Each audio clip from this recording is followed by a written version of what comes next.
If I thought the battery life was low last time, battery life is definitely low this time. Alright, so I actually finished the book.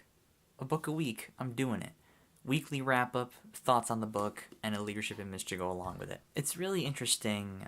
It reminded me of Casey's video with Molly, where he actually goes around. I've talked about this before in one of my previous VEDA videos, to just think about going from being blind to having sight and having to relearn to see things. There's an image in this leadership image book I have. It talks about the horizon line, like the ability to see so far, using your eyes to see. It's really just a tool though, right?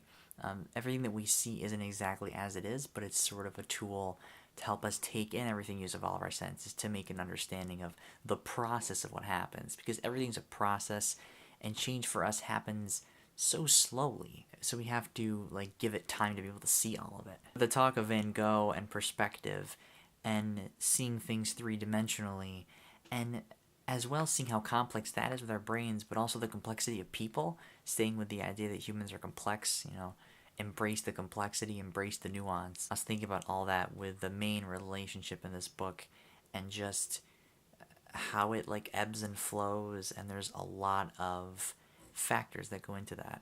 Surface level and deeper. Another thing on my mind too is the complexity of discussing ideas.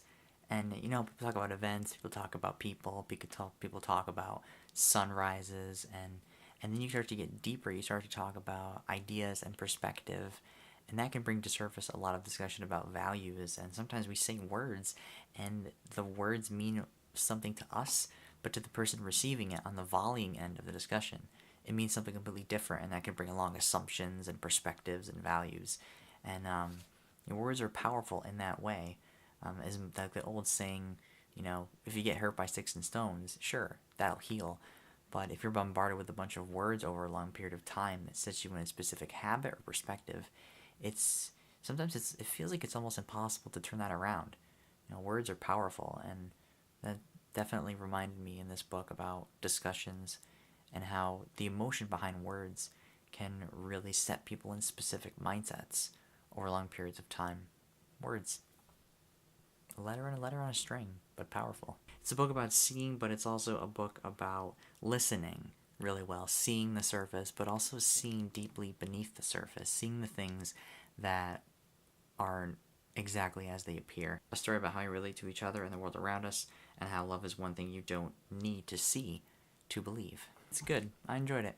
It's also a point, too, that I tried to pay attention as I was reading on how people feel appreciated, like how appreciation is most prioritized when it's received by people, but also when it's given. So like both ends, mutual. I enjoyed it, heartwarming. And there's this other thing I was thinking about. There's a talk in the book about the truth always having a price. There's this saying, I can't remember who said it, but it's, the truth may set us free, but the truth may set us free at first, but it's very likely to piss us off a little bit. And yeah, it's kind of true. It has a price, because it's powerful. I'll be watching a lot of VEDA videos this weekend, because no other plans for me. Journal, VEDA, just YouTube stuff, chilling, good weekend. Thanks, keep being you, DFTPA. I'll see you tomorrow. This has been a weekly wrap-up of one book a week that I'm doing. Gotta pick something else now. Gotta find something else. Everybody, Palka. Love your faces. Bye.